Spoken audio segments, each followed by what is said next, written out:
Vamos lá, me dê mais coisas pra comentar. Agora vamos pro momento React. React. Esse rapaz aqui, sabe quem é? Não. Vamos lá. Não sei, tem um rapaz fazendo um desabafo honesto, nós vamos ouvir o desabafo honesto. Algumas pessoas me enviaram isso aqui, vamos ver. Você provavelmente viu que eu postei um vídeo ontem aqui no Instagram, mandando um recado para o Renan Santos, que é presidente do MBL. O vídeo, em poucos minutos, foi tomado de comentários e minha DM também. Na minha DM eu recebi algumas perguntas que eu não sei responder até agora, então eu quero fazer esse vídeo aqui para compartilhar isso com vocês. Se tem uma coisa que me incomoda naquilo que eu defendo, é não saber responder algumas perguntas. Aconteceu a mesma coisa comigo quando eu estava aprendendo sobre o cristianismo, estava aprendendo a ser cristão. Eu não sabia responder muitas perguntas que ateus me faziam, e isso dava uma balançada na minha fé. Até que eu simplesmente falei, não, eu preciso ler a Bíblia, não dá pra ser cristão e não ler a Bíblia. Comecei a ler a Bíblia, e muitas coisas foram se encaixando, foram se acalmando. Só que não tem o manual do bolsonarismo. Eu fundamentalmente não entendo, eu tô sendo franco aqui, honesto, tá? O porquê foi nomeado o Aras na PGR, sendo que o Aras é um petista. Não sei. Eu não sei responder. E isso aqui não é um ataque. Isso é simplesmente eu dizendo, eu não sei responder. Por que que o Bolsonaro vetou um projeto que acabaria com as decisões monocráticas no STF? Quando chega um MBLer pra me questionar sobre isso, eu não sei responder. Eu não sei. E eu, sinceramente, acho que você, que me segue, e também é bolsonarista, não sabe responder isso. Porque não dá pra responder. Não dá. Hoje, a gente vê o Bolsonaro sendo vítima, enfrentando injustiças por conta de decisões monocráticas. Você entende o que eu quero dizer? Ele teve a oportunidade de simplesmente, dar o confirma, e não fez. Por quê? Sabe, esse tipo de pergunta me incomoda. Tô sendo franco com você, tô sendo honesto. Me incomoda. Me incomoda porque eu não sei. E no fundo, eu não sei se eu não sei ou se eu só estou querendo negar a realidade. Pausa. Esse é o meu ponto. Eu vi gente xingando esse cara aí nos comentários. Não conheço ele. Dito isso, se ele tá fazendo uma reflexão aberta e honesta sobre isso, ele tá fazendo quase um raciocínio aberto em voz alta que precisa ser feito por todos os bolsonaristas de boa fé. Se ele tá fazendo isso em voz alta, ele tá fazendo essa reflexão, você me desculpa. Isso é um momento importantíssimo. É a primeira vez que eu vejo um bolsonarista fazendo um exercício num vídeo em que não é uma pregação, você entende? Ele tá fazendo uma reflexão sobre os próprios pensamentos, sobre as próprias contradições, sobre os próprios medos, e tá trazendo em público isso. E eu acho, gostem ou não, eu não sei, eu não conheço, gostem ou não dele, isto é um ato que a gente sempre falou, por que os bolsonaristas não fazem essa reflexão? Essa reflexão é importantíssima. Essa reflexão é a reflexão que, se virar um processo em cadeia, você muda a direita brasileira. Porque os influenciadores do bolsonarismo não fazem isso. Os políticos do bolsonarismo não fazem isso. Eles fazem... Olha aí, ó, anistia, ó o comunismo ali, ó, olha lá o comunismo, cuidado com o comunismo, olha lá. Não, faça essa reflexão, uma reflexão objetiva. Porque essas traições do Bolsonaro aconteceram e simplesmente é tabu dentro do bolsonarismo tratar delas. É ótimo o que ele tá falando. Parece que esse cara foi no 20 contra 1 do Arthur. E ele foi como um bolsonarista nesse debate aí. Ah, interessante. Isso tá me perturbando há dias, cara. Porque quando essas perguntas são feitas, eu sinto lá no meu ego. Tá? Eu sinto no meu ego. Eu sinto no ego do tipo assim, cara, eu não quero largar o osso. Responde, Gabriel. Porque é política. Político faz política. Porque ele tinha que fazer isso pra poder governar, sei lá. É honesto? Não sei. Eu fico gladiando com esse sentimento e isso me consome, tá? Eu não vou mentir pra vocês, eu tô consumido. E quanto mais mensagens eu recebo na minha caixa de mensagens lá, é o tipo de pergunta que eu não sei responder. Quando eu debati com o Jones Manuel, muitas pessoas vieram me perguntar o que é doutrinação, Se você olhar alguns dos meus vídeos, tem alguns bots do Jones Manuel retardados comentando lá, o que é doutrinação, Gabriel? Eu sei responder o que é doutrinação. Por isso essa pergunta não me incomoda.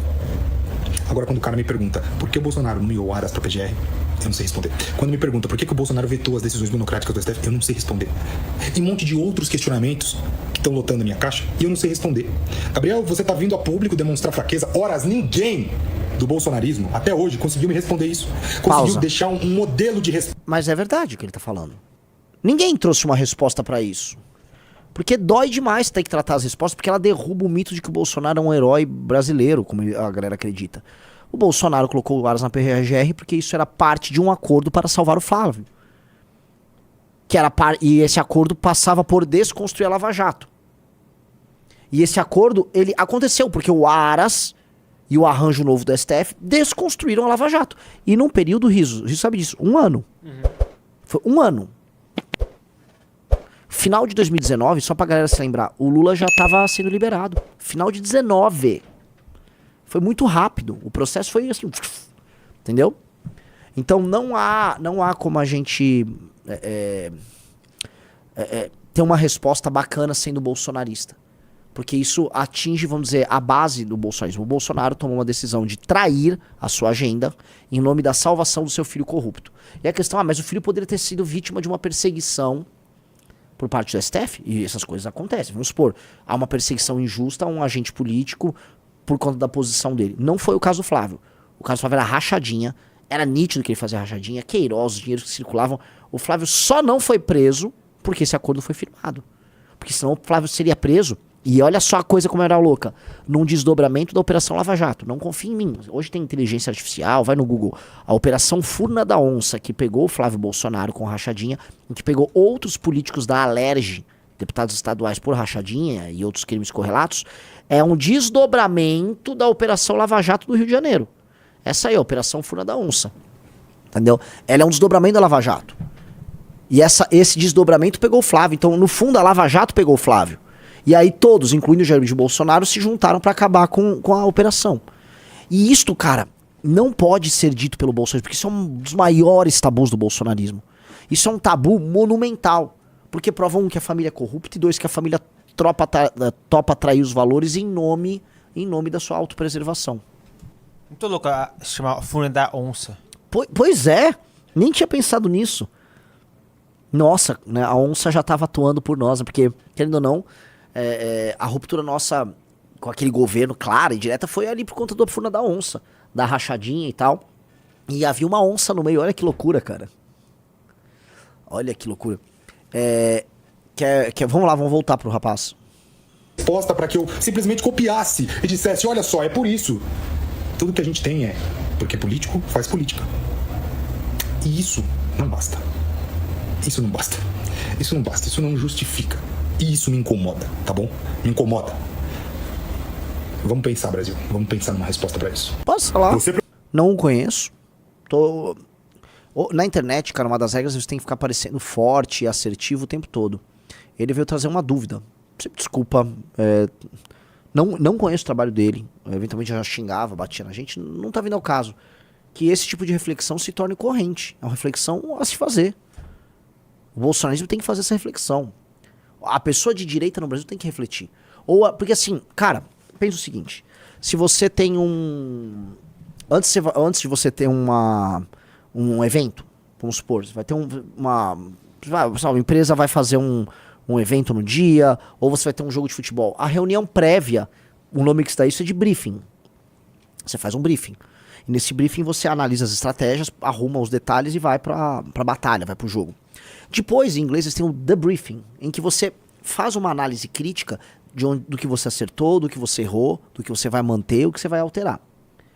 Com o tempo do debriefing, você faz depois uma revisão histórica. Aí você vai pegar a totalidade das decisões tomadas ali naquele processo, vai colocar isso dentro de processos maiores e você vai fazer uma análise. Tanto o bolsonarismo não fez um debriefing da derrota eleitoral de 22, e tampouco eles fizeram uma análise histórica. Porque o debriefing eles perderam por causa disso, porque eles racharam a direita e enfraqueceram e perderam o discurso ético. E depois ainda veio os danos da pandemia. Mas na análise histórica, tá, a traição do Bolsonaro tem que ser contextualizada dentro de um processo que já iniciava em 2016, que é aquela famosa declaração você sabe, Riso, vamos juntar com todo mundo, com o Supremo e tudo mais. Jucá. Do Romero Jucá. Que falou assim, vamos criar um bloco para parar essa Lava Jato. E aí o Bolsonaro cai do céu porque o sistema se junta e pega um presidente fraco como o Bolsonaro, coloca ele de refém, ele era fraco, e obriga ele a fazer várias traições. E ele topa, ele achou bom, ele achou que estava sendo esperto ali. Tanto que o Eduardo falou, olha, é bom que solte o Lula, que aí volta a polarização e a gente ganha. Esse era o raciocínio desses caras. E como a direita estava completamente apaixonada, alienada e não fazia raciocínio crítico, que é isso que o cara tá fazendo. Esse cara tá fazendo um raciocínio crítico, uma leitura crítica do processo. Porque eles estavam apaixonados, completamente apaixonados, aí, assim, milhares de influenciadores mentindo, é Brasil, se alguém falou mal é comunista, tal. As pessoas foram caindo no precipício. Agora ele tá fazendo essa reflexão.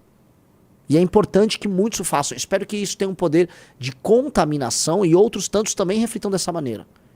Tá? Não o conheço, mas essa reflexão, este vídeo que tem um caráter reflexivo, merece aplauso.